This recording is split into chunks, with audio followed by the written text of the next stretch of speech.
Hello, hello. Good to be here.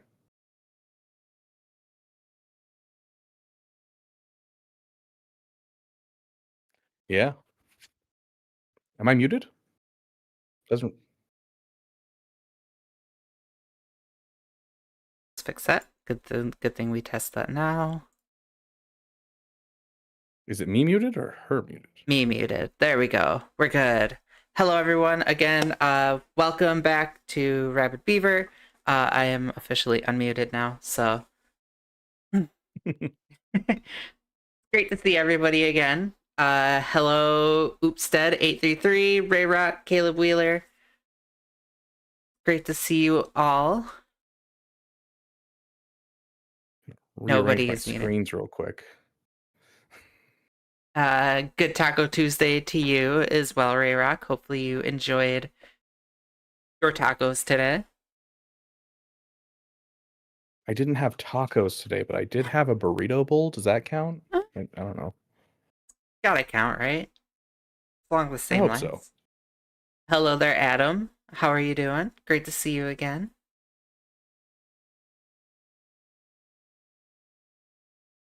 We do Dude, I'm have... actually I'm excited for this new era. Me too. I am But really excited. We will wait to record for that, though.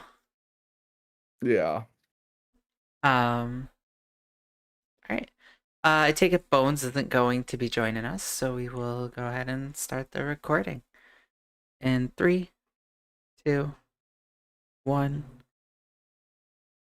Hello, everyone, and welcome to Club 38, where every beat feels like silk and gold. As always, I am Alligal, and I am missing my co-host, the lovely Kate Gaming. She is still doing our home renovations. Tonight, I am joined by the one and only Rabbit Beaver. Hello, hello. Good to see everyone. I'm excited to be here and have a damn good time. For those of you that aren't in there, you could go to our Linktree. It's Linktree/Club38, and there is the Discord. Go ahead and join there. Get that Club 38 role, get my role, get Kate's role. Be notified whenever we go live. Ask live podcast questions. They're always fun to answer. Could be anything from Swago topics to your favorite Girl Scout cookie. Could be anything. Get in there, ask those questions, and as our co-host with our guest would say, have a damn good time with them. That's no N, Oh yeah. no N, DAM. Yes, no N. Um, There's only DAM in the dam. So Beaver, welcome back to the club. Any other news since your last update?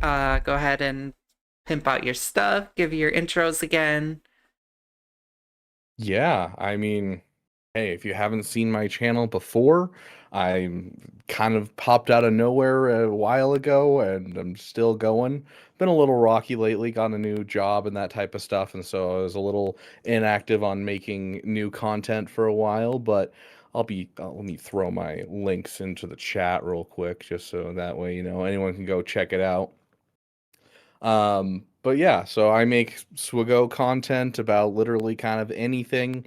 Um, guides are kind of the big thing that people come to my channel for. Everyone's going to my Grand Inquisitor guide right now, thanks to the Lightspeed tokens that CG's handing out. So it's always nice. And hey, if you're looking for some fun Swago content, doing something very stupid like letting chat choose my counters, doing hot sauce, or you need a guide, you can hop over to my channel. I'm sure I have it for you. The good old hot sauce stream. Oh, dude, they're so painful. Yeah, I did one of those once. For the listeners and the people watching, that was my actual first time being on camera, and that was tough. That was a rough The go great for first both time of to be on us. camera. Yeah, dude. By the end, I think we were both in tears. That was so bad. It was so good though. Like good in the worst way. Yeah, Worse than the good way. absolutely. That's probably one of my favorite things I get to do as a content creator is go onto people's channels and just like, yeah, let's force this person to eat hot sauce with me. Hey, let's get uh I don't know, let's get Arnold to Relic 9 Rose Tico. Let's Hey, let's get get Egnards Egnards. to what, cottage cheese was it?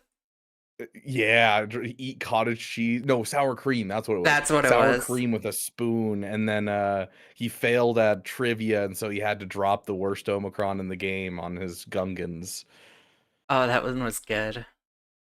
Yeah, I love causing harm to the Swigo community.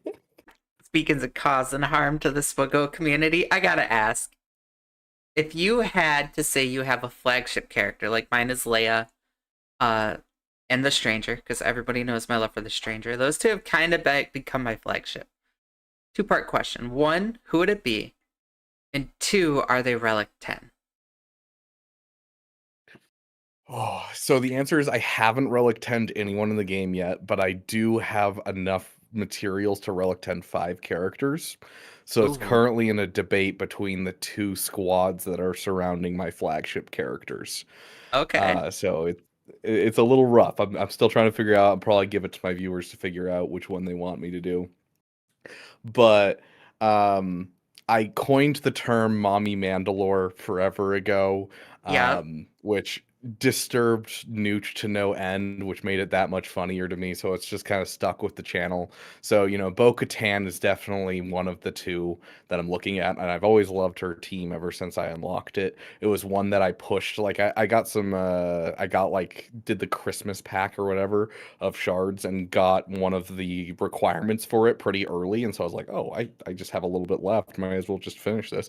So I got her Yep. pretty early and I've been using her ever since and loved her. So that's definitely one of the contenders is Mommy Mandalore. And the other one though is like what got my channel my start. My first video for Galaxy of Heroes was when Ray, the Lightspeed bundles for Ray came out. Hmm. I got to the Ray event and I was like, I don't know how I can do this because every guide I was seeing was like, oh, here's how to do it with no Zetas from like AP Gains. And it's like, oh yeah, you just use R2D2 and C3PO. I'm like, dude, I am an account that's not paying a lot. I don't have JML. I'm a new account. I just have SLKR. Like, what do you want from me? I can't get R2D2 and C3PO up. And then I Right. had a Zori at 3 stars and figured out, hey, Zori basically solos that event. And so I posted that video. So it got me my start on YouTube. And she's still one of my favorite teams. I use her all the time to take down Ahsoka, even now, post Relic Delta. And I love that team so much. So the other contender is Zori, but that means we're relic tending Rose. But And then you win some, you lose some. I love the going back to the Mommy Mando thing though. Um, she's big on your channel, but everywhere. Like everybody in every channel I've ever seen, they call her Mommy Mando. Like you started that. That's crazy. I love that so much. Oh, that's great. I'm like 99% sure that's the reason that CG has never talked to me and refuses to talk to me is because they just, I use inappropriate names for certain characters. I mean, you gotta have fun with it, right? Absolutely. Like if you're not having fun, it's a game. We're here to have fun and enjoy Star Wars. Exactly. It could be tough sometimes, but hey, CG likes to make it difficult. But Yeah. It seems like they're trying to alleviate it though, as of recently. We'll see. We'll see. we will cover all that in just a minute. How did your GAC go? It went great this week. I've been having a blast with my free to play account. I started a free to play account right as the changes happened. The anniversary happened. We played through as fast as we could. Did a speed run with Matt Master to see who hits level 85 first. Been playing that account ever since. Blast. Absolutely love it. Went Hmm. 3 for 3 this week. Killed a gas with my Keller and Beck and Queen's Men, which was pretty cool. Awesome time. Oh, but 3v3 on the main account is killing me. All of these guys, I'm in Kyber 2, and everyone has their like insane datacrons for every single team, thanks to the mistakes the CG made. I got a Yes. triple win. I didn't enjoy myself. Yeah, I mean, triple wins are good though. Yeah, yeah. I feel like my opponents probably didn't enjoy themselves as much. A lot of it came down to like one opponent tried to take down two different teams, dropped two battles in a row, and then just immediately was like, "Nope, I'm done," and just What? never came back. But Like, do you remember what teams they were? Lord Vader and Rey Hezra, I believe, were Okay. the two teams on that one. But this last one, the last round, I think I got four holds on Keller and Beck and my Relic 9 Jocasta Nu that my community Yeah, forced me to what's been get. going on? I've lost to Keller and Becker. He's had like one or two holds against me too. Like going There's up against him, it something about 3v3 with him this time around is I don't know, man. Yeah, I've had some weird glitches with him. It might be like one of those things like with Shock T for I think still to this day, Shock T technically shares more stats than she's supposed to in her leadership.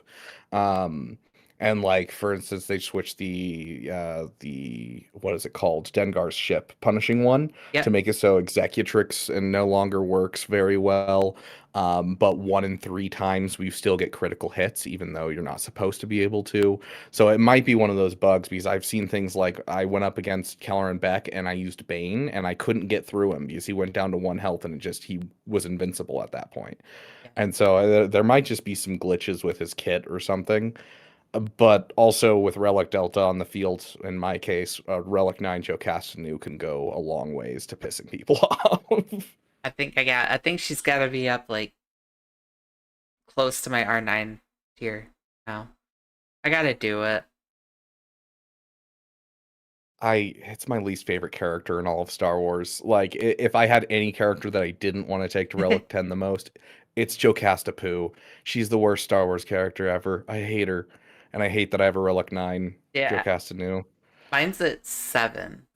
Um but I did just take up Drogon to 9 with Mm, and I took my Ray up to 10. So, yeah, I'm not doing a lot of high relics. Is that what have you been doing to like yeah, mitigate Relic Delta? Because well, I've been doing like 5 to 7 kind of thing, 5 to 6, 5 to 7 kind of stuff. Not a whole lot of like 7 to 9. I'm going 7 to 9 just because like I have an end game account. So, at this point outside of the new what um CG's kind of marked as EL era levels. Um, without the era level characters, like I got everything unlocked. Um, all starred, so I'm kind of just like upping everybody to relic, the higher relics, just because I want to increase my GAC score, or not GAC, territory battles. I want to be Yeah. able to do the further planets because I'm an MC3, so we like to go pretty far.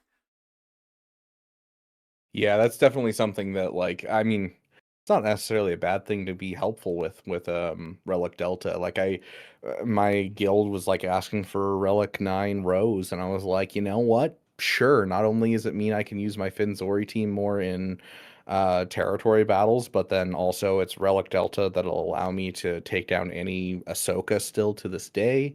Um Hmm. and so, like, I don't know. It feels a lot less bad to take up rote platoons and like take up teams to be able to fight in rote because it's just going to benefit you everywhere now, which is it's nice, I must say. Yeah, exactly. Because again, you get the higher score in rote, and then although I'm not doing like the deployments because we hit those up to pretty far in. So we're not even looking at the next planet yet. So I'm just like, okay, I gotta get Relic 9 because I'm in these Relic 9 planets. I actually just brought my mommy Mando up to Relic 9 because she needs it for her planet. So Hmm. I'm working on her team currently to get the rest of them all up to Relic 9 so that way I have this mommy Mando team ripping, raring, and ready to go. Um, the Strangers team is going to be up there really shortly. I actually got It's my Jabba all at Relic 9. oh dang. Yeah, it's really surprising how easy like the changes they've made. It can be a little difficult for like newer accounts, but even on my free to play, like I'm not having a whole lot of trouble getting to like Relic 7. Like I'm, what, 3 months into the account and I already Yeah. have 4 Relic 7s going. Wow, four Like, already? yeah, like I've already got 3 of my Recs done for Leia, and they're all some of the bigger Recs. That's crazy. Like the account will probably have Leia in 6 months. Like that's like nothing nowadays. And like it's really impressive just how much faster things are going with the Lightspeed tokens from Coliseum, as well as with the just the changes to Mark III and Mark II and everything like that. Although I honestly would probably prefer that the Electrum conductors were still on Mark III, but I do get significantly more of them because they're Mark II now. Yeah, that's not something I've really ever paid attention to just because again, I'm so far like I don't have a new account, so I'm not looking at the Mark 1, Mark 2 stuff. Yeah, and like you're not even looking at like Lightspeed tokens either. Like my main account is like sitting over here, and I threw a Lightspeed token at Jedi Consular the other day because it's like, what else am I putting? Yeah. Exactly. I'm just relicking stuff that I can because I can at this point. What else am I Yeah, gonna use it on? I officially unlocked Afra yesterday, and now I have the journey guide done because I got some Perfect. free Lightspeed tokens from Mall, and I'm like, yay, I guess. That's yeah. That's another thing I want. What were your thoughts on the fact that because did you on Mall a bit? A bit. I think total amount for from when Colosseum came out to now with Vader being out, I think I've spent, let's see, $1,030 roughly. Wow. $600 for each of the characters, Hmm. plus 200 for testing out Colosseum when it first came out. And then yeah, the rest is like, the episode passes, some crystals that I had to spend here or there. Um, the conquest passes. Like I have spent so much money over this last era, and it's convinced me that it's no longer viable or reasonable to spend money on the game like at Yeah. all. As soon as like these air level characters, I'm curious to see how it's all gonna work because I've spent like $60, and that's just starring because I have all the gear. Hmm. I have like I'm taking stuff up to Relic 9 because I'm trying to up my rote score. I have it. So I'm just like I just need the stars because when that's gonna be my issue is farming all these guys to 7 star. That's gonna be my like issue because I don't know. So I'm curious to see how that going into the game is going to affect a lot because and are we going like again, I didn't drop all that kind of money because I was like I'm just going to deal with it later. Is it something I have to look Yeah. at dealing with now? Is it something like with the new air level am I going to have to look at this stuff earlier and spend more? Yeah, and I think the big thing that this helps, the Colosseum and the stuff that they've done, I think the big thing it helps is not the end game players. It's not a little bit to the mid game players, but I think the big thing is it brings in new whales really well. Yeah. You could like I saw a new whale account. I checked to see how long they'd been playing because they told me they'd only been playing a month, and I was like, I gotta check this. Sure enough, they'd been playing a month and they had like 3 GLs and Executor. Wow. Like the amount of yeah, like the amount of stuff that you can purchase right now with the Lightspeed bundles with the with the Lightspeed tokens that you're going to be getting commonly if you spent on the new characters, like new whales coming in can get a huge advantage on just speeding their way through the game. I don't think it's really that helpful to end game whales. I don't think mid game people can get some benefit out of spending some crystals and that kind of thing. But like what with you, like the end game players, they have the stuff to bring these people up. So why interact with Colosseum? besides getting Relic 10 materials, and right now we're not seeing a whole lot of use out of Relic 10. So And I think it's an interesting system for I sure. think they need to differentiate that. I really do. Because yes, you want to bring in the new blood. Yes, you want to bring in those new whales. That I completely understand. I get the sales idea for that. What I don't get Hmm. is now you're tying this Coliseum with Relic 10 in Lightspeed bundles. This is your primary area for both of these things. Hmm. So you have new players who are here like, yeah, I want the Lightspeed bundles. I got to catch up. And then you have all these players over here are like, this is the only place I could get like Relic 10 material. I need these. So I think they really need to differentiate those a bit. Yeah, I'm curious if, because they did mention that each era they will be swapping out your shard that you're a part of. Mm-hmm. So I don't know. I doubt they're going to do like a matchmaking kind of thing. I'm guessing it's just going to be, randomized essentially. And so you might be in a crap shard one time, you might be in a great shard another time. Mm-hmm. But if we could get some kind of like matchmaking, I'd love that. That'd be awesome. That way, people who are more free to play and lower GP, yeah, you're going to have a couple new whales that might beat you out, but you're not competing with end game accounts who can just throw crystals at it and still get the same, Yeah, effort in there, because and you just can't compete. I put a bunch of crystals in, but I again only like $30, $60. I didn't put a whole lot of money into this, and I'm getting 200 shop currency. I'm not getting anything. It's taken me so long to get these Relic 10 materials because it's the only place I could get them, and I Yeah. didn't spend to do it, and that's what's irritating because that is my block. I have so many characters that I could do this to, but that I could go really far in this game, but you monetized it. That's it. Yeah, and the fact that it's just that is the only way that you can get those materials is completely rough. I think they should add in at least one other way to do it, whether it's like throwing it in territory wars like they did with Relic 9, and throw Mm-hmm. in another tier of rewards in territory wars, because I think the tier for rewards in territory wars, isn't it still like 300 million is the cap box? Yeah, And we're like, I'm in a 630 million GP. yeah. Like, why am I getting the same rewards as a 300 million Like guild? I'm in a really big guild. If we have a reason to do territory wars, and again, we're not.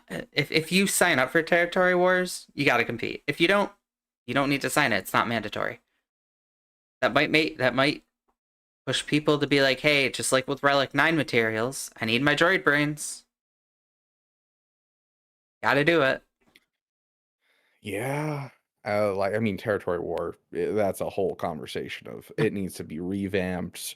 Then they still keep putting it off for some reason, but Yeah, I yeah. mean they're Uh, focused on all this other stuff that like I honestly don't see them looking at territory wars for a long time because I thought territory wars was next and then they released Coliseum, which nobody knew that was coming. yeah, and it's what's funny? I remember about a year ago, there was a debate going on what to fix territory wars would be going Mhm. on in the Swago event server.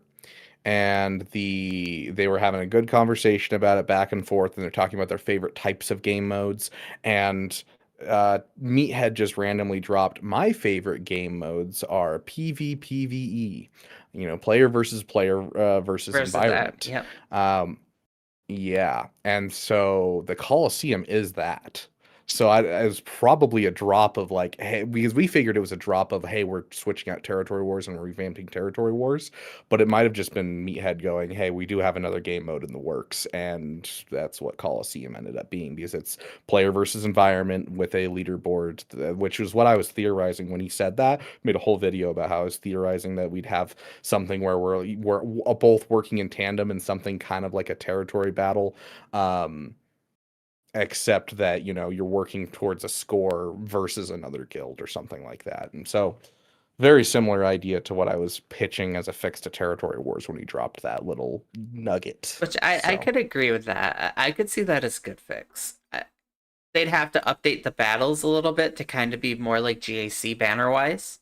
Because now it's like, oh, mhm. all 5 characters lived. You get full 20 banners. Yeah. It seems a little simplistic now with how like banner pinchy we've gotten with GAC. But like the also with the rewards as they are now, it's not worth like the banner pinching and being competitive with it. Yeah. As much. And so if they were to revamp things, I think that we could get a really fun game mode that everyone would really enjoy. I just think Territory Wars needs more of that GAC banner.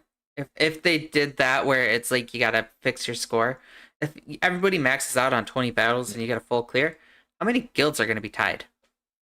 How do you differentiate that?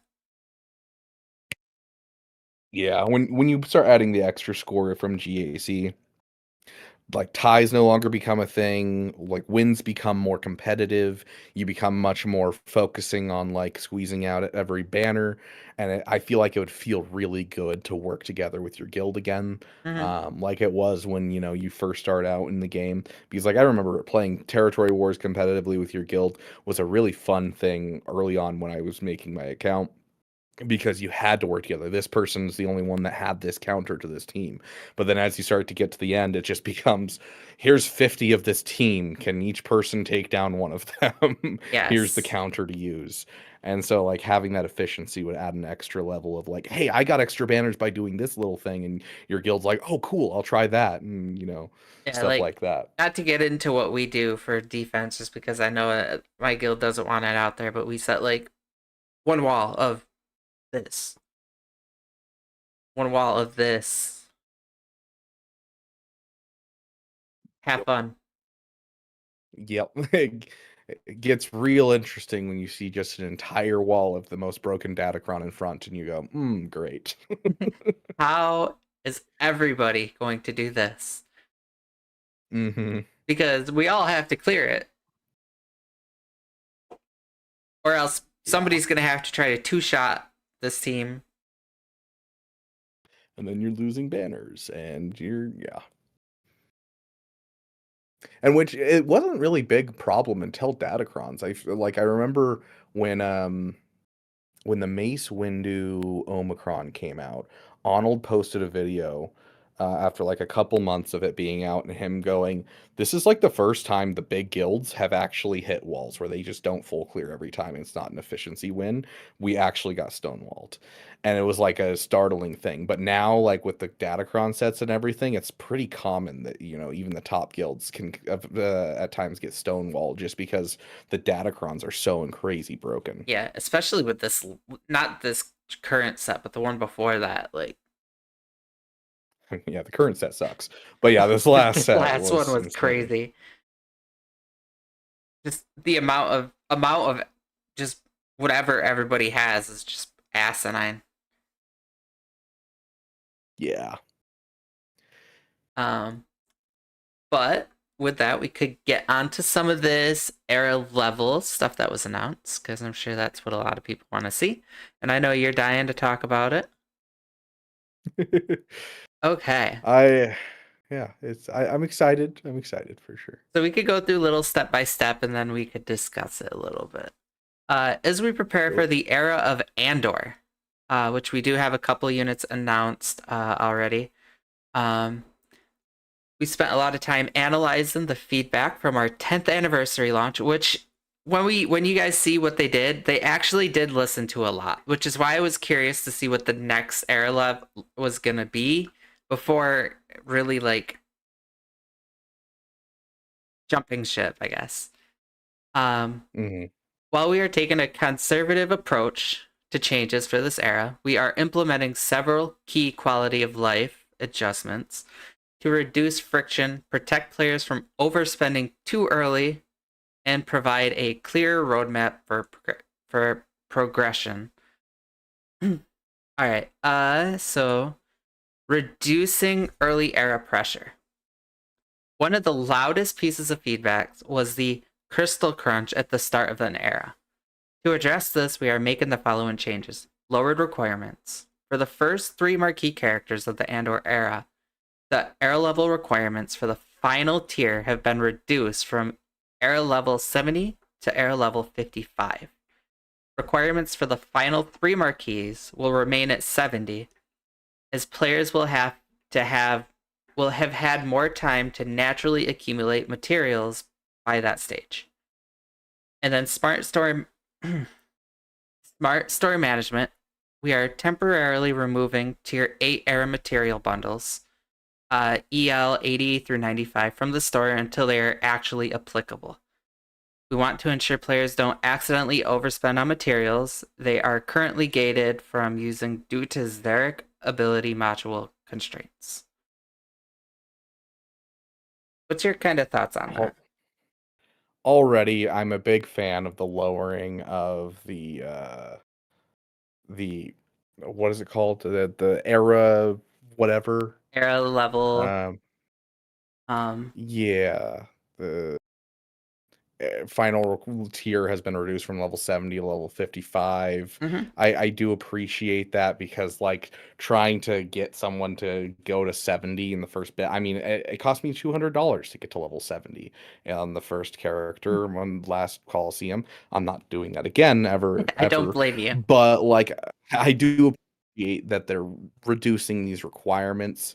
And I do think that not just for the marquees. I think they should do the same for um, the era battles. The era battles should have a reduced number, which I think is mentioned or later on. I don't remember, but the era battles, nothing felt worse than going to the era battle and not being able to complete the episode challenge because my free to play needs that episode challenge to get through the episode pass. And so there's 2 weeks on the first episode where I couldn't get all of my episode challenges because I couldn't complete a single tier of the episode event, whatever it's called. So I was just really upsetting. I was just like, this is just locking out free to play, and I hate this. Yeah. I'm also curious to see one thing I do want to touch up on. Era level 80 to 95 from the store until they are actually applicable. If we're going off the same scaling system and they don't change that, do not, and this is a warning, do not buy past 75. It's so not worth it. Or 85. 85 is the one you don't want to go by. That's the Zetas. After the Zetas is nothing. Just extra relic levels. That's easy to get. Save the money. Do not go past 75. Done. Or 85. Done. Stop at the Zetas. I mean, for most people, yes, the Zetas are important. There's a lot of people that are missing Zetas and all that, but like maybe stop at 70 because Maybe taking stop at 70 to 70. 85 is so expensive. Yeah, I mean, I got my Vader up to 75 just because it's like combination of everything, and I was just like, boom, there. Everybody else is at like 70, 68. I have all of my characters except for Maul at 85, and it was Oof, painful. that's got to be a lot. Yeah, I think it So was about 160. is a spend like you wailed on this to do it. Did you find like it was outside of the beginning when everybody was putting all this money into it because that was the only way to get Luke up? Did you find that as it went on, you had all the resources available and it was easier to do? Yeah, it felt bad for the first two characters. paying or being free to play. I felt like the first two characters was really, really bad. Hmm. And then as time went on, once like the third character got introduced, everything felt super, super easy. Like you were able to kind of continue to push your units up like a couple levels each time you went through one of the bosses, and it would circulate, and it felt like a really good progression. Um, the during the first two characters is essentially I wailed, and all I got was what I could get out of that, and then adding the second character bumped me up just a little bit. But then once we got a third character, it felt like there was an actual like forward progression and everything. And I didn't wail on really levels for any of the characters past Luke because it did have that progression. It felt like a good progression. Yeah, I've been hearing that from a couple people that after that initial like frenzy that people had to do, and it was a lot of money. Like I remember Logan saying he spent over $400 and he only had up to 5 stars. That's crazy. Um, Yeah. Arnold spent 300, I think, on that first day of Coliseum testing, and I'm like, yeah, that's and like to not to feel that kind of strain and then to have it like level out eventually is nice. That can't feel good knowing that okay, this character's here. I got to double, triple my money spent before it levels out. And even then you're still spending yeah. 160 to get the Yeah, rest. that bit, but you get that little bit at the end. Yeah, I also think that this next era though we'll see a lot less spending in general. We're gonna see a lot of people like taking a step back because a lot of us were like testing and that kind of stuff. A lot of the content creators I'm talking to, a lot of them are like, I'm not even gonna take my characters past 5 stars. I don't Yeah. see a point in it. So I think this That's where next I'm set at. is All going mine to are at be like 4 or 5. yeah. And so this next set, I think there'll be significant less spenders, and so free to play will be able to, handle getting those 100 every single day, I think, pretty easily. And I think a lot of us that are spending just some crystals here and there will get some better uses out of that crystals and that type of thing because there's going to be a lot fewer people whaling than there was this era. Yeah. Just looking at that smart store management though, that's like, yeah, we'll put 80 to 95 when it's applicable. Applicable for what? You're not getting anything out of it. Yeah, yeah. I don't know. The inner machinations of CG's mind doesn't make sense to me. All right. Moving on. Coliseum and strategic variety. We want the Coliseum to feel like a place where your roster growth is always a benefit. Power scaling. Summoned units will now scale based on your highest level area unit rather than the lowest. This ensures that when you unlock a new marquee at low level, your overall Coliseum power doesn't dip. Leader based summons. To add a layer strategy, the units you summon will now change based on your leader. A rebel leader will bring different reinforcements than an ISB, Imperial Security Bureau leader, allowing for more tailored theory crafting. Summon area unit adjustments. Summon units will be available on later tiers than we had on the 10th anniversary. If the leader is Rebel Fighter, summon the following units in the associated Coliseum: Pow, Saw, Cinta, Vel. If the leader is ISB, summon the following units in the associated Coliseum tiers: IPD, Krennic, KX, Partagaz. Summon units will be at the player's highest air level brought into the battle rather than the lowest. Tiers 5 and 8 will now summon units. Previously, only tiers 1 through 4 did. And hero abilities. These are currently being targeted for release during the middle of the era. More information to come as details are finalized. All right. My first initial thought on this is I like the power scaling. I like that they're doing that at the higher level and not the lower. Yeah, I think that's going to be huge. Not only from just a free to play level, just because a lot of us are getting these characters and we don't have the era currency to bring up every single one immediately. It's really an overtime type of thing. It'll allow us to prioritize like one unit and really take them up from a free to play standpoint, but then Hmm. also those who are able to pay in the early area will also get a much bigger and significant benefit, I think, than they were getting beforehand. Because I got IG and it wasn't super helpful when I first got him. So Are you it'll be interesting to see. are you using IG as the leader right now? Yep, I'm getting the most score out of using IG leader. I've read that IG is the best leader because he hits bounties super quickly, and then you get all those offensive benefits. Yep, like the off even just the base level without hitting the the contract, I was still seeing a ton of extra damage off of that team. It was just much weaker overall. Hmm. So I've always kind of swapped them out and tried both as the season has gone on. But overall, IG, more characters we get added, the more IG shined. So he's definitely my go-to, and I've made a couple videos about it.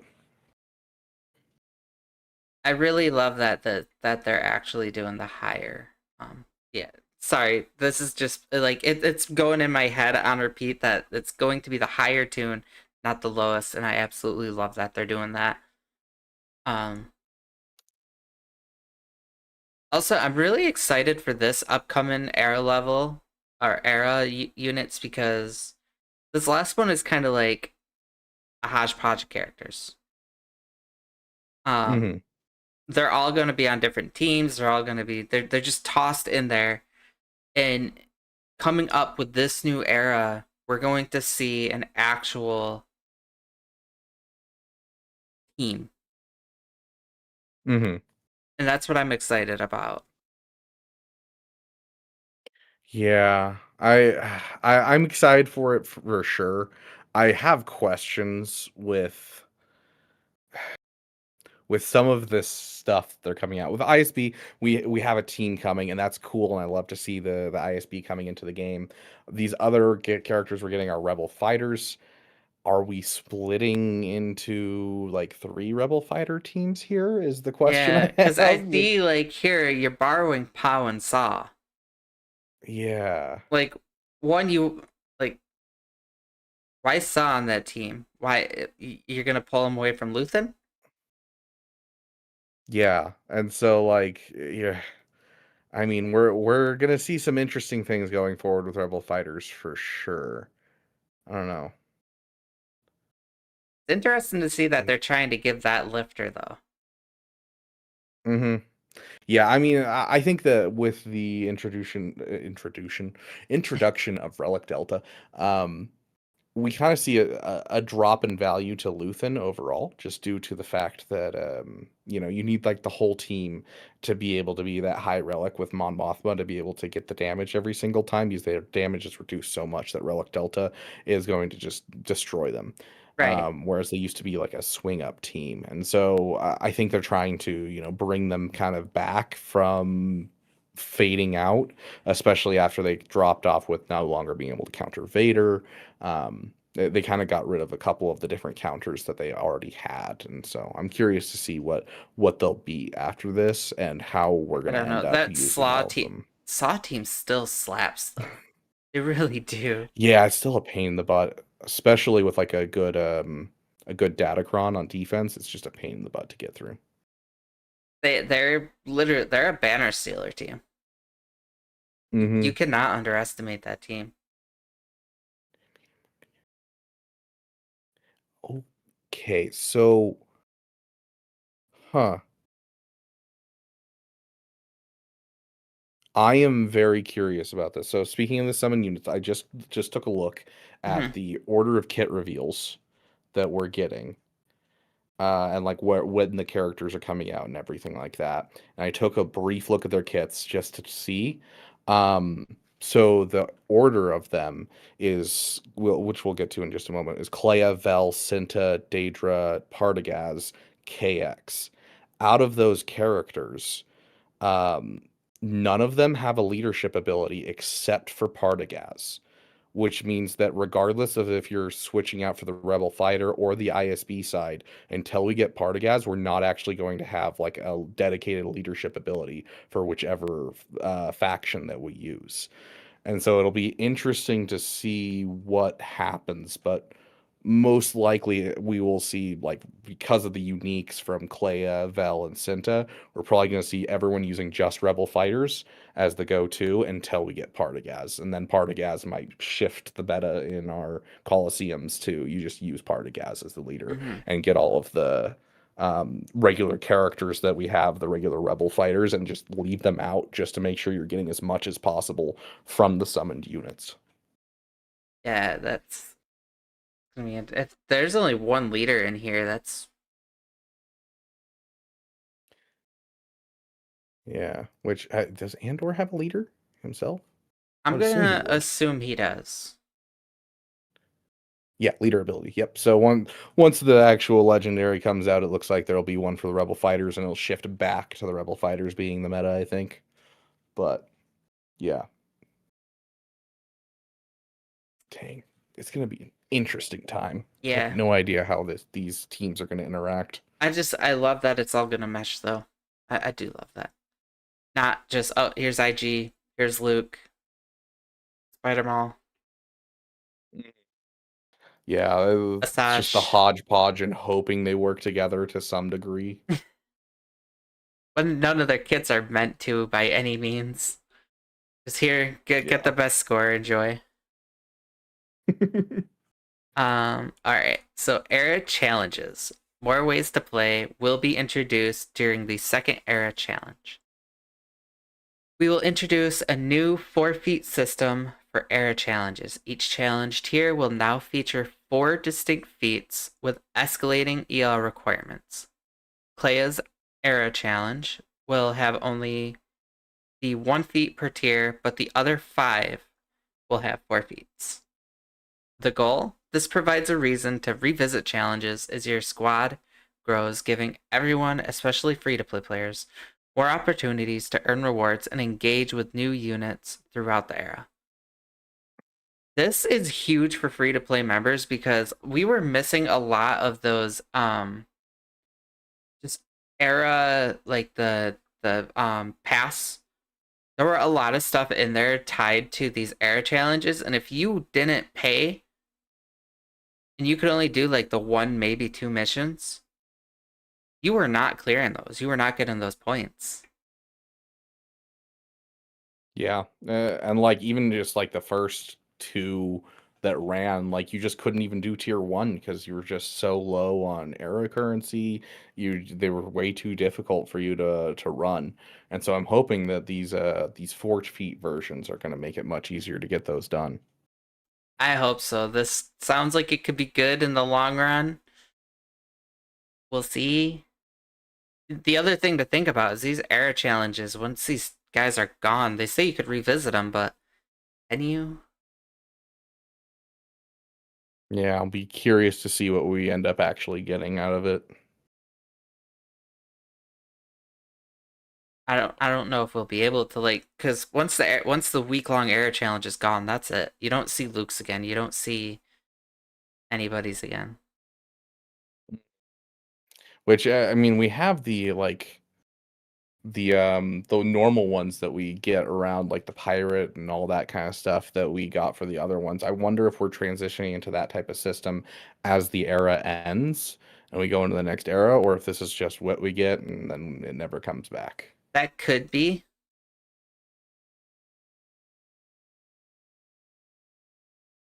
I hope not. That's gonna again be another gated. Think about those like all those challenges. Like, imagine if they gated um the Duel of Fates behind pay to play.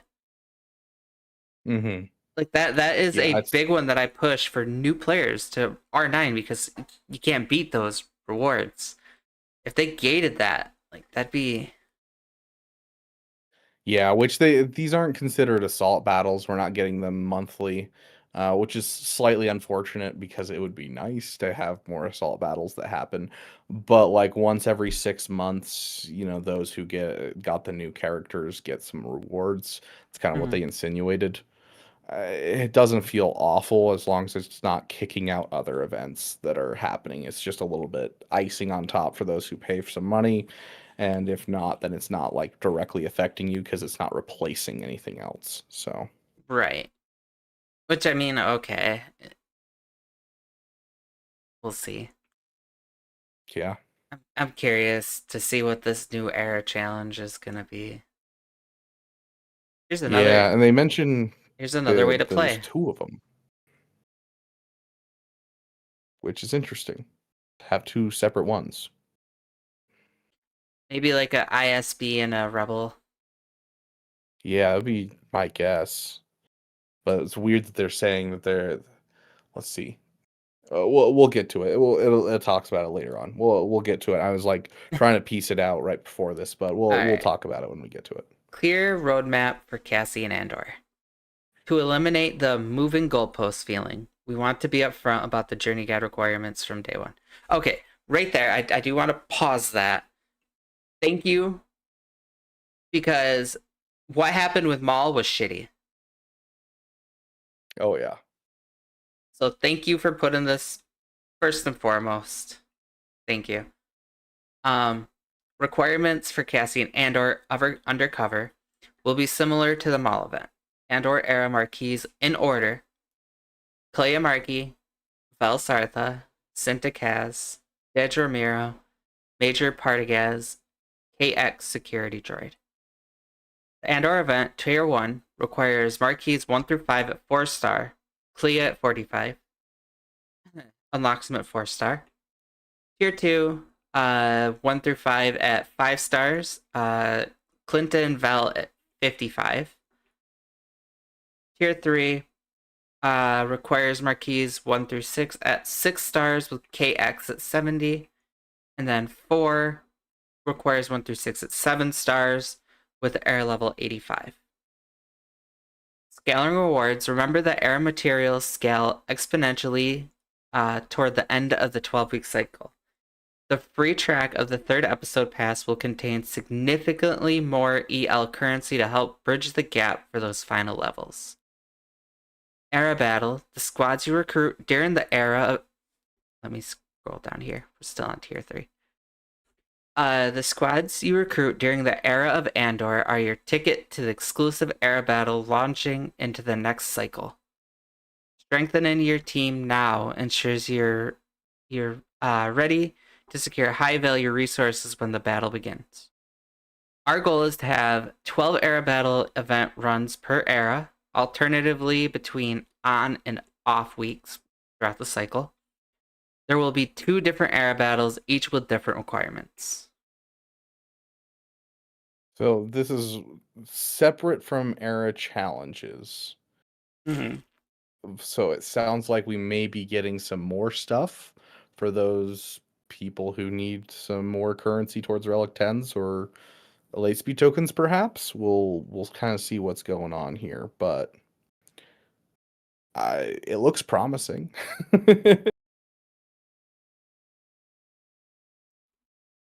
I 12 something weeks. I'm picking up here though.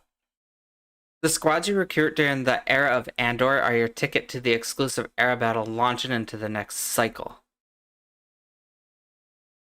I'm curious if they mean the next. No, next cycle. Okay. At first, I was thinking like if that's going to be the next era, but they would phrase that as the next era, not the next cycle. Yeah, I think so. Because they wouldn't be able to keep track of like what your era level is or anything like that once it goes to legacy content. Yeah, So yeah, because I think this is throughout the era. as far as I knew, after the era is complete, they're going to take all that bonus material you have and turn it into gear. Yeah, I think I heard a thing that said Meathead said it would be Relic 10 materials for some of it, and I'm like, I hope so. That'd be sick. Be a payoff. Yeah. It really would be a payoff for those that like actually spend on it. Because I assume that's going to be your 80 through 95 materials. Yeah. So That we'll see what they do. I mean, they originally said that like anything from this era that you don't use gets turned into just credits, which was depressing to hear. that was Uh, depressing. but I mean, Meathead recently said it's different. Here's to hoping it's different. We'll see. Who needs credits? We all like. Yeah, I'm sitting on 1.5 billion credits. Need yeah. credits. I think I spent like 14 million the other day and didn't blink an eye. It's ridiculous. I don't need credits. Oh yeah. So I'm glad they're putting everything out there, and this whole era battle thing. I guess it remains to be seen. If we can't play it free to play, it's going to be annoying once again. Um, I'm kind of in that same boat of my pitchfork is sharpened, but it's in the closet right now. I'll Yeah, pull it out if I need it, you know? yeah. Yeah. That's Go ahead. Oh, just the era currency for Lightspeed tokens and Relic 10s. Yeah, that's what Meathead was alluding to, that your non-used materials for the era would turn into, but Yeah, I've that heard sounds so way too many good to be different true. things. Like at first it was credits, and then it was gear, and now it's Lightspeed tokens, Relic 10, era currency, which I'm all for. If you're gonna put it into the currency shop, thank you. It's at least new currency that we could use. Don't do credits. Don't do gear. I have enough gear. I don't need gear. Yeah, but I know a lot of people do. So like I'm not gonna say anything too big because there are a lot of players that are starved for gear and they could use it. But you got a lot of endgame players who are just like, here, we don't need any of this. Give us the error currency so we could get this Relic 10 material we do need. and honestly, I mean that same currency is great for free-to-play players. I mean, I just got Dash Rendar up to Relic 5 after out of 5,000 that currency that I saved up through this era, and now that's one more of my Profundity Rex done on that account. Like I'm looking at getting Leia and Profundity within like I don't know, within 7 months ish for both of them. Like that's crazy. So That's like give me more insane. of that currency. Fantastic. I love that. I love that they push for newer players. I love that they pushed it like that. But I also feel It that feels great. that could also be a double-edged sword with newer players because they're gonna have all these lightspeed tokens. They're not gonna know who to put it on, and they're not gonna know how to mod. They're gonna have all these relics and everything drop just like a lightspeed bundle. Yeah, I think like with Arnold's talked about the death of an era where he can no longer do testing streams as characters come out. um I think we've also started a new era of content creation where a lot of us are going to have to be on it, trying to teach these new players how to mod, trying to teach new players how to use their lightspeed tokens effectively. I think this is going to be a big source of videos going forward, is Mhm. just keeping people informed on this type of stuff, because we have all this knowledge of how these things work and what characters you can really benefit from. But, you know, Yeah, it's gonna be it is that shift, and it's gonna be difficult for everybody involved because one is content creators. We're gonna have to know where it's needed. We're gonna have to like look into our crystal balls and be like, yes, we could tell you that we're gonna have to help you know how to mod. We're gonna tell you that we're gonna have to tell you where these tokens are gonna be good, but what else is gonna be needed? We're gonna have to look at all these other farms and everything and all these resources that they're gonna be getting when we don't know what other resources are gonna be dropped in.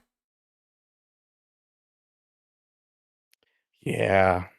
I mean, we're taking shots in the dark, but it's educated shots in the dark, and so Hey, here's to hoping we can help people out. yeah. Here's hoping. Um, we're in dark times. We're in dark times. Yup. Our one lifeline is Meathead. Okay, so 5 transitions and legacy. I'm not gonna look at this whole era level conversion thing. Um, if you are listening over on Spotify, Amazon Podcasts, or Apple Podcasts, wherever you're listening, go to the YouTube. It's on my YouTube. I'm gonna show the table. I will go slowly. It's gonna be right here for you guys to see. Or you could go to the EA forums. It's under the era of Andor information. Go to section 5 and the table era level conversion will be right there. Either or, but I'm not going to cover it. It's a lot. So unit availability, following the 10th anniversary pattern, units will move to shipments about a week after the era concludes, and units will move to nodes on a bi-weekly cadence following that. Post-era support, once the era of Andor concludes, these units will receive dedicated squad-based FDCs to provide extra strength in the legacy mats or legacy meta in GAC and Territory Wars. And then there's the long table. It will slowly go down.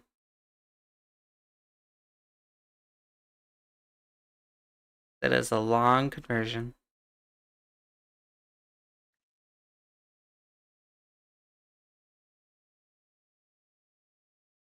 So long, like he had to split it there.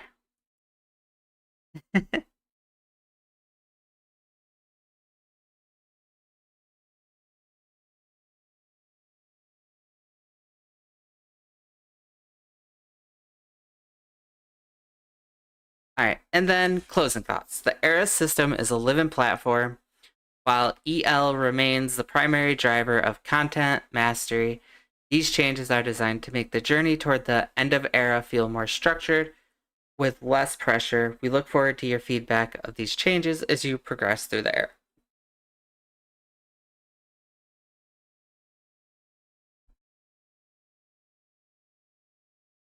I am worried these focus datacrons they refer to are going to be, well, I mean, we'll see if they gate lock them behind relic levels in general, because this new set has a wild level of relic level like locking compared to previous sets lately.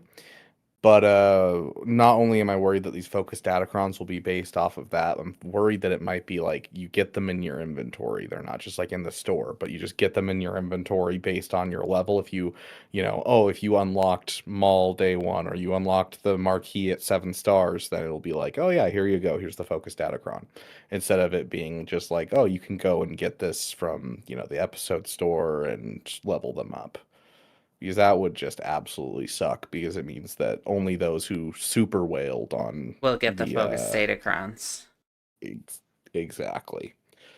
So we'll see what they do with it. I'm a little worried for the focus datacrons. They've never been super accessible for new characters, so Yeah, because it seems like at least with the lately, like since Lord Vader, it's always been like the Apocron you get by getting up to 7 star and getting up there and unlocking it through the event.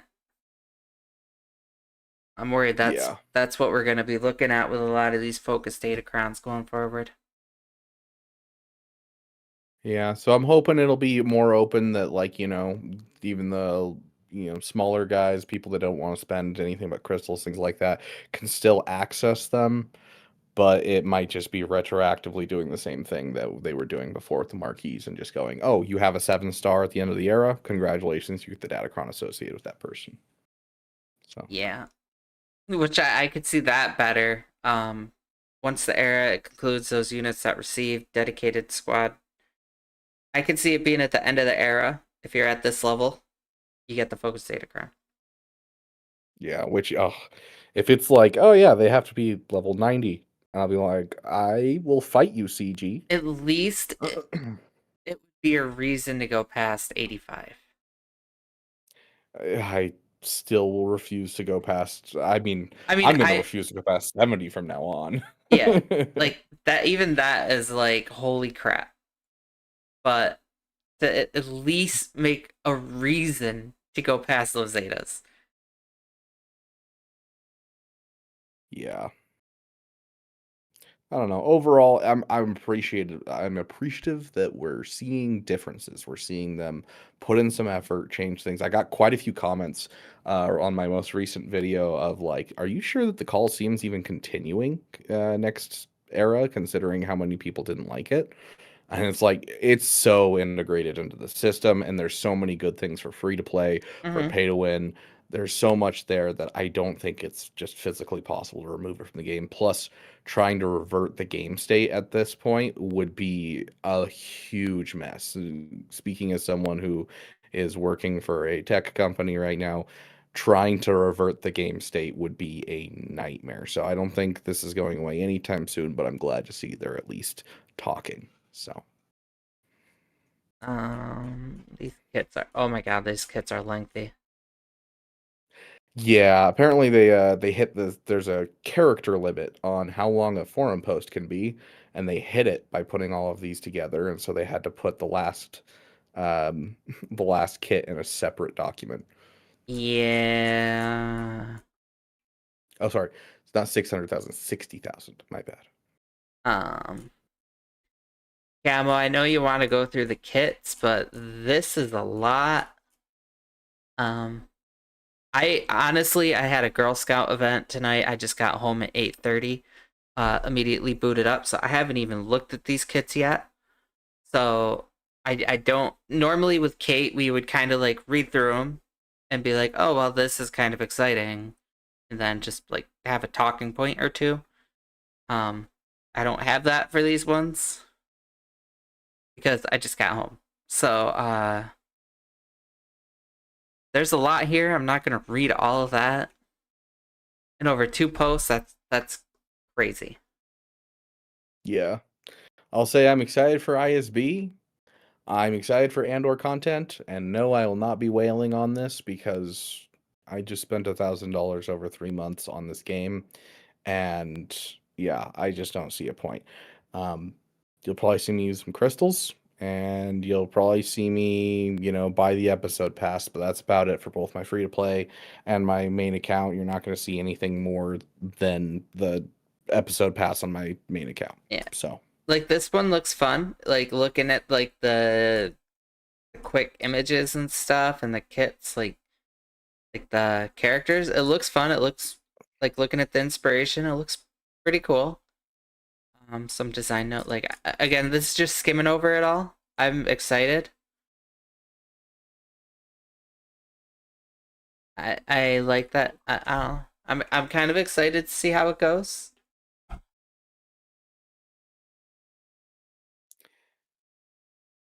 Yeah, I don't know. This is the one that ever since last year when Andor season 2 came out, I've been like, I just need the Andor characters in game. I don't care what I have to do, and I will spend the money. And last era is what convinced me to not spend money on this, which is wild because like I was adamant that I was going to buy these characters last year, and like because this is Andor was the best piece of Star Wars media to me since Episode 5. Wow, Like that I absolutely adored Andor, that's and crazy. Like even 6. yeah. So to be fair, I'm not the biggest fan of Star Wars Episode Oh 6. It man. has some of my favorite moments of Star Wars, but the overall movie is not one of my favorites. And I think that's the really, really why I'm willing to say that about Andor is that Andor season 1 and season 2, there's not an episode besides like the first two where it's like a little slow and you're kind of getting into it. There's not really a whole bunch of stuff, and even that is necessary to the plot. There's no part of it that's like bad. There's no part of it that's like this doesn't feel very good or anything like that. Like you have Clone Wars season 7. It's phenomenal, yeah, but you also have the sister episodes that no one cares about. You have season 1 where you have a whole season where if you look at a watch list and the whole season is said, just skip it. There's like 2 episodes to watch in season 1. Whereas Andor, top to bottom, amazing. Yeah. So like just that quality all the way through is what makes it so I'm willing to say I don't It's know. the best thing I since really episode did 5. enjoy The Stranger. I really did. I mean, the moment he took off his shirt, I think we all enjoyed The Stranger. So, Well, not even that. The moment like I watched it, I didn't really like. I got into it a bit. The witches was like, eh. hmm Like I don't care for Osha. I don't care for Mai. They were not that great characters. but Soul and Chimere, The Stranger Soul and the Jedi, watching like that both Jedi fantastic. was awesome. The old era like Jedi was cool to see. I was really wanting to see that Wookiee Jedi badly. And I've always been a Yeah, Jedi person. And then the stranger came and he just starts cutting down all these Jedi, like 12 Jedi in one battle, just butchered. And I'm just like, wow, okay. And then yeah. I've always been a Jedi person. I've never really cared. I'm probably one of the only people that don't like Vader. I don't like Vader. Mm, I really don't. Like he's just not like he's strong. He's whatever. I understand he's one of the like strongest villains in cinema history, but I don't care for him. He just I just don't, and I'm gonna probably get a lot of hate for that because I just don't care. And like a lot of the Sith, Palpatine is just blah. Like you're just whatever. You're vanilla. I'm sorry. You're a basic vanilla bitch. yeah.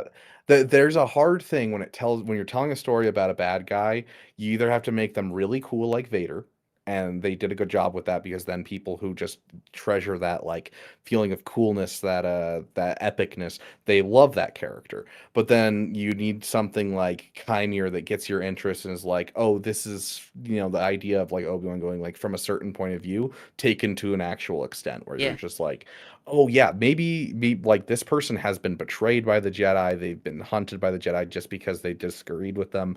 Like maybe they have a point. And so like they have some coolness to them. They have some things that you agree with. It's kind of like I don't know if you've read any of the Star Wars books, but the Darth Bane No. trilogy, the first book, you read through it and you're like, this is a bad guy. He's killing people and everything, but you're also like, you are a tortured individual. Life has dealt you a crap hand and you're just trying to take power in your life. So you're kind of rooting for him the entire time, even though he's brutally murdering people. Yeah. And so And giving that different that's why view, I like think, was very good. I've always like Kenobi. I've loved Kenobi. Rey, she's a Mary Sue, but I enjoyed Rey. I really did. Um, until the end. Then she just kind of got like annoying. Um, I could name off a bunch of Mace Windu. Qui-Gon was cool. Like I could tell you, Darth Maul had his moments. I enjoyed Maul. His lightsaber was cool. He was talented, but I just they didn't focus on Maul's character until like Clone Wars, and I just didn't hmm like the movies. I just he was cool to watch. Obi-Wan fucked him up, and I was happy with that. Like I was good. And then Chimere comes and he just starts ranting and raving and he wants to. I was like, oh my god, I can see it now. I could see that attraction to the dark side.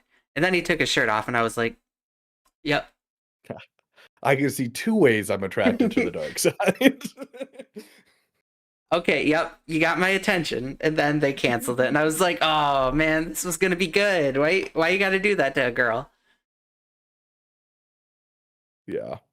But yeah, Caleb's right. Rogue One is probably one of the better Star Wars movies to come out.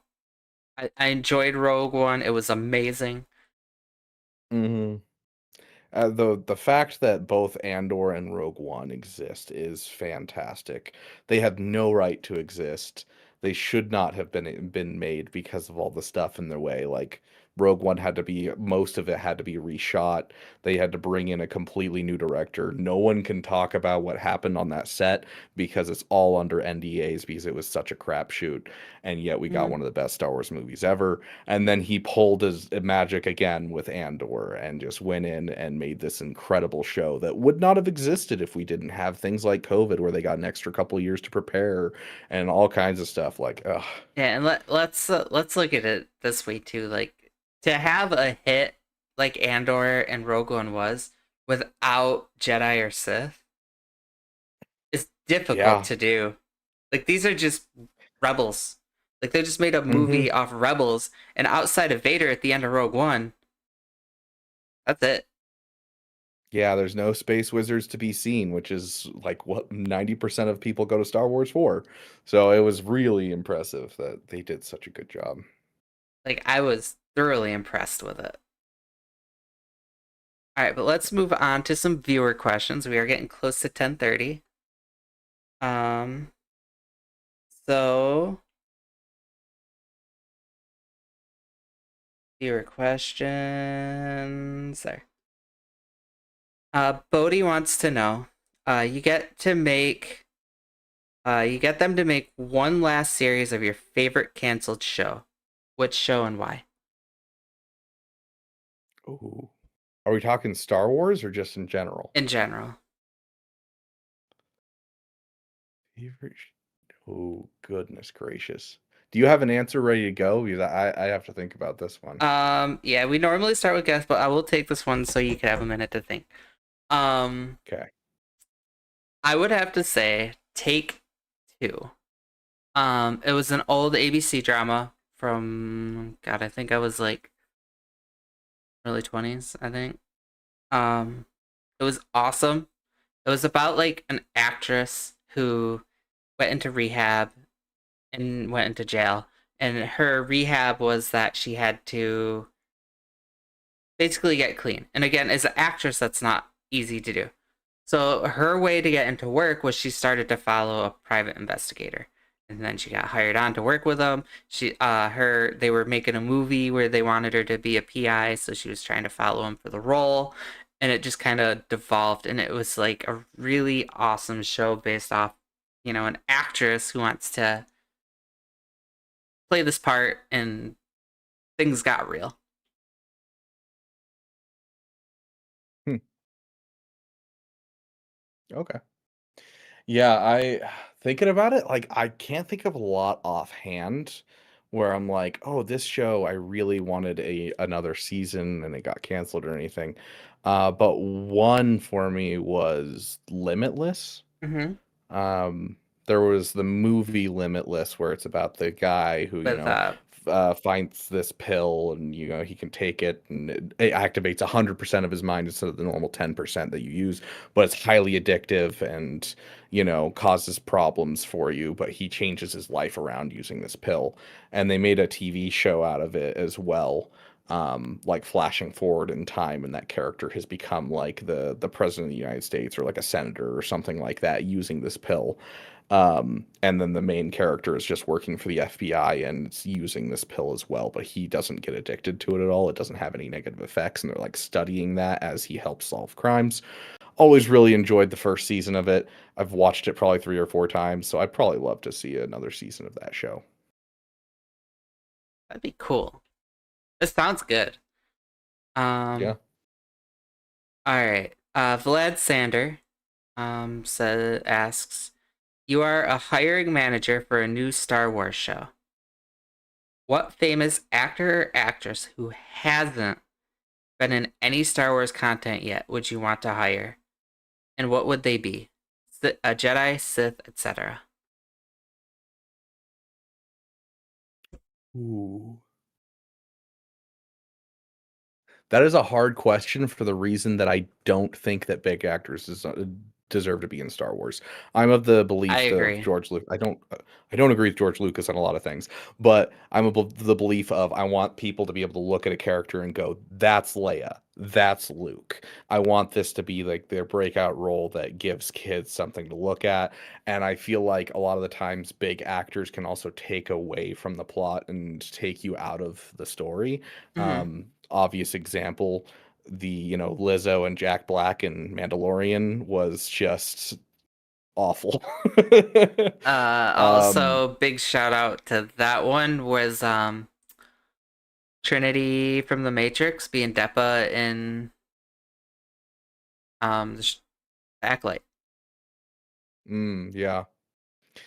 Yeah, and so like there's definitely some iffiness, and but there is a couple people that do it well, you know. Obviously Harrison Ford was pretty well known already.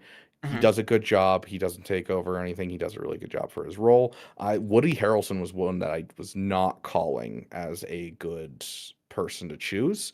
I thought it was going to be terrible. He ended up being my favorite character in Solo. Yeah. Um, so as for who I would choose,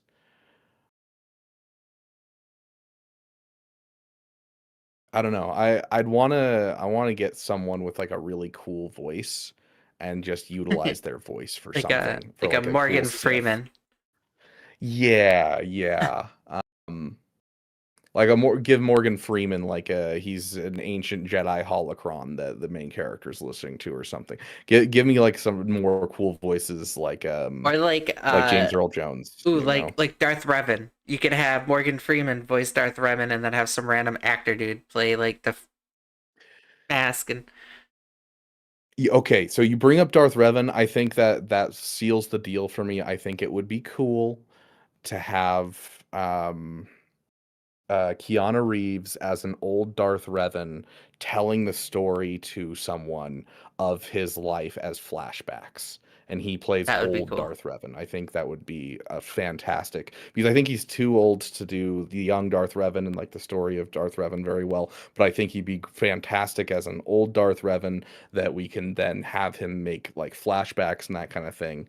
I think that'd be really, really cool. So I would say that is the only big actor that I can speak of Ooh. in my mind right now that I'd be like, I could You see that. you could have like oh my god. You could have it kind of be like How I Met Your Mother. You could have him telling Satele the story of how him and Yeah, exactly. Something like that. oh, that'd be crazy. For Just me, end better than How I Met Your yeah, Mother how ends. it, that last season was a whole different like director and everything. They took that Yeah. way out in left field. Like Game of Thrones.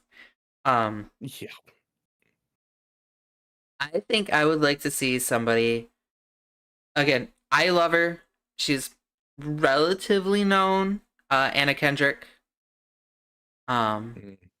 she's not big by any means, but she's known.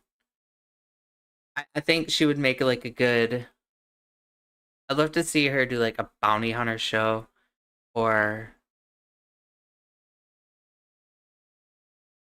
like I want to say Sith because Kymir's opened up my mind to the Sith, and I want to see more and actually explore the Mhm. dark side. Maybe have her play like Bastille. Mm. Okay. Okay. She can Be do an serious interesting one. roles. She can do serious roles. Um, or like Satele. Keanu could tell his story to her. Um, or an Be an interesting one. honorable mention. I really would love to see Brie come in. She is a huge Star Wars Brie fan. Larson? Yes. Okay, interesting. She's a huge Star Wars fan. She wants to play Mara Jade badly. I want to see Mara come in the right way and actually make her canon. Hmm.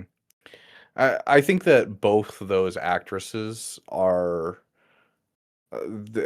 they aren't super high typecasted because I Hmm. feel like it's the ones that are like very much typecasted are the ones that you want to avoid, and I feel like those ones aren't the most typecasted where it's just like all their roles are the same and that type of thing. They could probably do a pretty good job in Yeah. Star Wars. And especially Brie being like a Star Wars fan. She knows Hmm. like she knows how to play her character, and I think that you could get a lot out of her for that.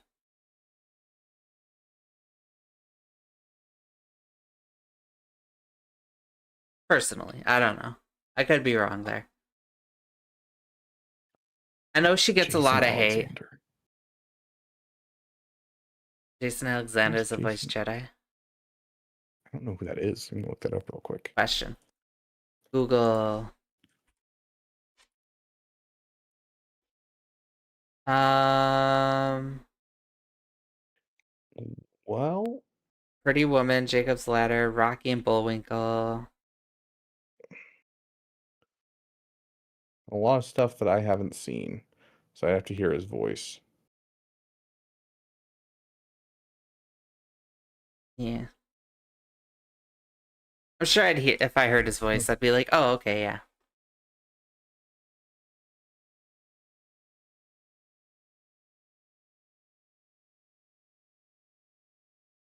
He was in oh.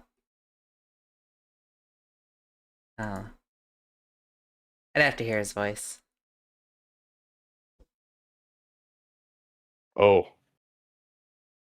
Jeff Hayes as anyone. Let's go with Jeff Hayes. I just thought of that as I was listening to this Jason Alexander's voice, reminded me of Jeff Hayes. Jeff Hayes. Jeff Hayes is just hilarious as a voice actor and just absolutely phenomenal. He's kind of like the same level of like he can do as many voices as you need him to as like D. Bradley Baker, and so I'd love Ooh. to see him join the cast of some animated show or something. I'd also love to see Matt Mercer. Ooh, yeah, Matt Mercer is yeah, I'd love to see. I mean, he played Luke in Battlefront 2. Yeah. I'd Bring him love to into see like him a in Star Wars again. movie. Mm-hmm. Bring him into like a show.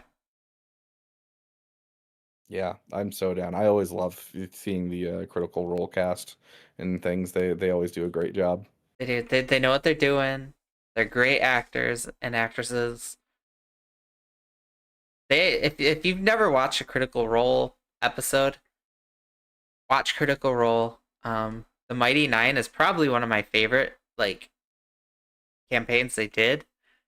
It's also on Amazon, so go check out the Mighty Nine. Critical Role. Yeah. I'm giving you a plug. I'm giving you a plug. Critical Role. Check out the Mighty Nine. Also, Vox Machina over on Amazon. If you don't want to listen to the whole show, they do a really good sum up. I love Jester. Jester is amazing. I'm not sure if you Yeah, watched the Mighty Nine.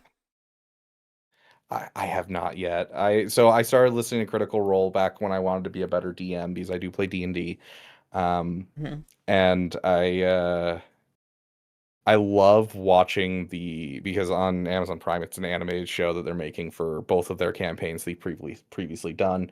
Um, I love watching it because I can literally watch it and go, "Oh, I know what kind of role that would have been, and that they failed that check, and that's why Yep. this is happening." And Yep. so I love being able to see that as a D&D nerd of being like, "Oh, I could see how all of this happened, and none of it was on purpose." And I love As that. the D&D nerd myself, I've been playing since good forever. I have 3 campaigns going on right now. Friday night, Saturday, Sunday night. Dang. Yeah. I'm actually getting into being a paid dungeon master. Really cool. Nice. I could use the extra money. Um, I'm excited for that step. The entire cast of Viva. You know what? If you ever watched Viva La Dirt on Facebook at all, Yeah, I have. And I think that would be that would be fantastic. awesome. That I could go for that. Um, Oh yeah. yeah. So I totally get where they're coming from, and I love me some Critical Role. Again, shameless Critical Role. Plug. Go watch Vox Machina. Go watch The Mighty Nine on Amazon. Both are fantastic. I am thoroughly enjoying The Mighty Nine. Again, Jester is goals. Um, she's just amazing. The voice acting and actress in that show are just phenomenal. Um, Go check them out. Again, Matt Mercer is there too, and Ashley Johnson, Yeah. who is Ellie from The Last of Us. Yeah, I mean they are literally everywhere in They are. gaming. They're so big. Mm-hmm. Um, so with it being 10:36, do you want to give your closing statements and plug your stuff again? Yeah, yeah, for sure. I mean, overall, I'm glad CG's listening. That's kind of the big thing I see out of the things we talked about today. It seems like CG's putting in its effort to listen and to adapt. I think that a lot of people are unhappy with the current system, but they are happy of the things that come from it. Hmm. And so I appreciate that. We'll see what happens. Once again, pitchfork is sharpened, but it's in the closet. We'll see if we need to take it out and go storm CG. So remains to be seen. Meathead, you're on Uh, notice. exactly. But yeah, and then if you want to check out my channel, it should be in the chats, and anything from stupid hot sauce challenges to just, Swago content, guides, especially guides. If you need guides, I always try to go for minimum requirements, Hmm. the least amount of zetas and the least amount of mods. But often I lose my tongue and I just make random sounds too. So I don't know. Maybe you'll come over for that. Who knows? Always a good time. Oh yeah, always a damn good time. Plus you get Mara. Yes. Where is she? She hasn't been. I bet she's asleep on my bed right now. Oh, she's a puppers. She's a good puppers. Oh yeah. If you donate, you could give her treats, and she actually knows Mandalorian commands, so pretty cool. Yes. Named after Mara Jade, of course. Hence the pink collar and all of that. So definitely give Beaver some love. From everyone here at Club 38. And Yeah. if you're not already in the Discord, make sure you go check out the Discord. Linktree/Club38. And there again is the Discord. You could get the Club 38 role, be notified whenever we go live. Whenever I go live, Kate has her role. Get everything that you want over there. As well as the podcast questions. We really do enjoy Y38 because I'm Allie 3Gal and Kate is K8 Gaming. So 38 38. So that's where that originated from. So in there is also Kate, the link to Twitch, Kate's Twitch, my Twitch, my YouTube. Again, all the video uploading will be posted to YouTube, so you could always catch the playback to it.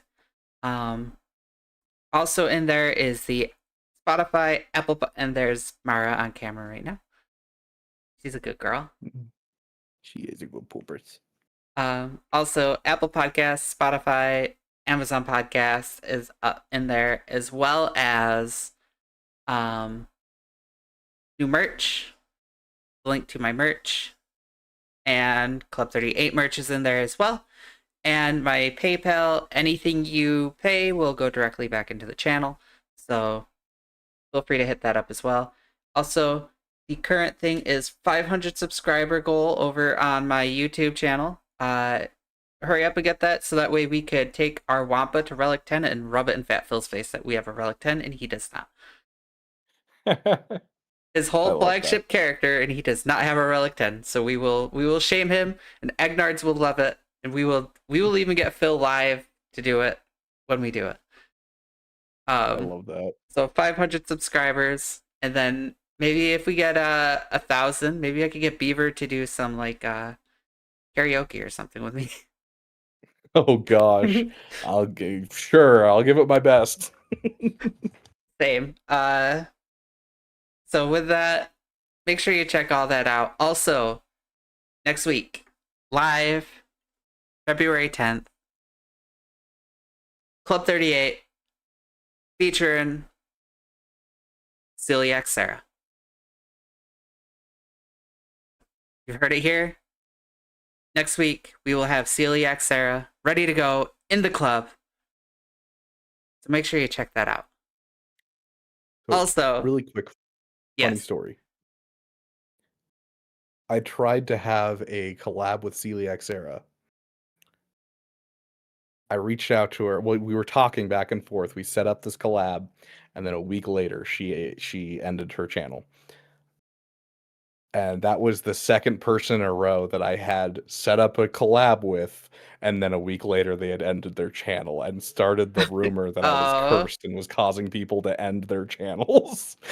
the theory, she's not coming back to the game web, but she will be in the club just to hang out, talk. I did finally get a hold of her. She will be in the club. So I'll give her my best. That's awesome. she will be back. Also, the 15th, it will be a Sunday. It'll be an super early stream. Well, not super early. It's 11 EST. We will be getting Scribe Gaming on a special Sunday stream of Club 38. So, two big getting Scribe on. I had to be on Sunday morning because it's the only time that worked for him. So again, with that being a Sunday stream, I will start telling everybody about that now. That will be February 15th for him. And next week, Sarah. So I'm excited to have Sarah on the show. And that gives everybody something to look forward to. Also, I have other things in the works too. I'm just waiting to hear from some other special people, and big things coming to Club 38, everybody. So if you've liked what you've seen, if you love what you've got to witness on these 28 episodes of Club 38, if you're excited for Sarah, if you're really excited for Scribe, hit that follow button, hit that subscribe or sub button over on YouTube. Make sure you get notified when we go live. And with that, I hope you all have a great night. We will see you around the holo table. All right, the recording is done. We're still live, but you're excited about Bones. I think you might be the only one, Ray Rock.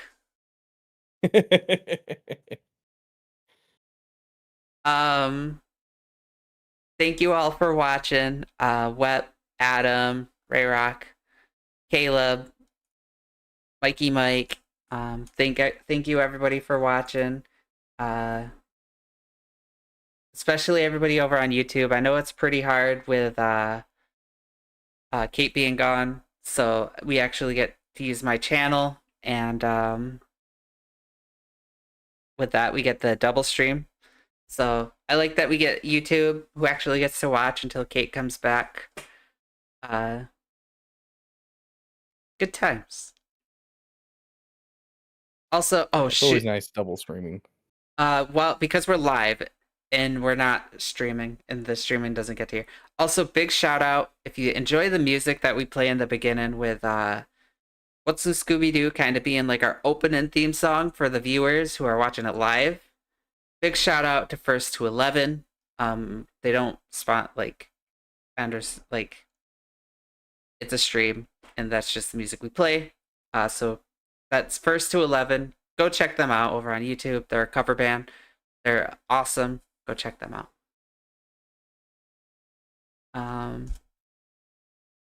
I wish I could raid out, but I can't. See who's live.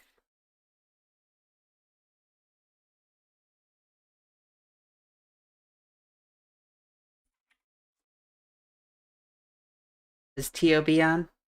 No. Like Ranger's on though. What the hell is Ranger watching? Oh no, is he into something bad? Yeah, I think so. If you're over on YouTube, hit that like button, hit that subscribe button. Also, because we can't raid, I will post the link to Ranger's channel. Go check him out. If you are over on Twitch, I will start a raid for... Let's go to Ranger over there too. There you go. Raid both sides.